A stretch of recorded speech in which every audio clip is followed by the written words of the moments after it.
పెద్ద ఫ్యాన్. వైష్ణవి ఎట్లా ఉంది మూవీలో? మంచిగా ఉంది. బేబీ మూవీలో బాగుందా, ఇందులో బాగుందా? ఇందులోనే నచ్చిందా? సో ఈ మూవీ ఎలా ఉంది? సిద్ధు జనరల్ గడ్డ డైలాగ్స్ ఎట్లా ఉన్నాయి? ఎంత ఇస్తావు సినిమా? మళ్ళీ ఇంకోసారి వెళ్తావా? ఓటీటీలో వస్తే ఎన్ని టైమ్స్ చూస్తావు చెప్పు? నార్మల్ హీరో కామెడీ బాగుంది కానీ మూవీ అంత పెద్ద గ్రిప్ ఏం లేదు. క్యాప్షన్ బొమ్మరిల్లు భాస్కర్ గారి డైరెక్షన్లో జనరల్గా ఏంటంటే ఫ్యామిలీ సబ్జెక్ట్లో వస్తున్నాయి.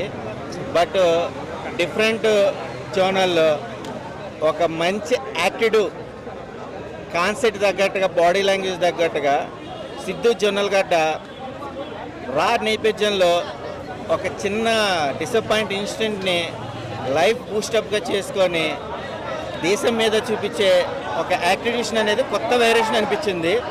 బివిఎస్ ప్రసాద్ గారి నిర్మాణంలో, శామ్ సిఎస్ గారి మ్యూజిక్, ప్రకాష్ రాజ్ గారి టైటిల్స్ వాయిస్ ఓవర్ కానీ, సుబ్బరాజు గారి క్యారెక్టరేషన్ కానీ, నరేష్ గారి తండ్రి పాత్రలో చూస్తుంటే మనం ఏం చేస్తున్నాం అనేది ఒక కిస్ట్ ఎవరికి రివీల్ చేయకూడదు.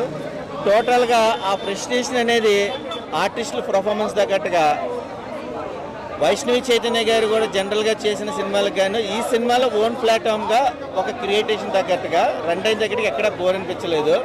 యూత్కి ఒక మంచి బూస్టప్ మూవ్. అలాగే ఇలాంటి సినిమాలు కూడా చాలా వేరుగా వస్తాయి. Watchable movie. All the best movie team.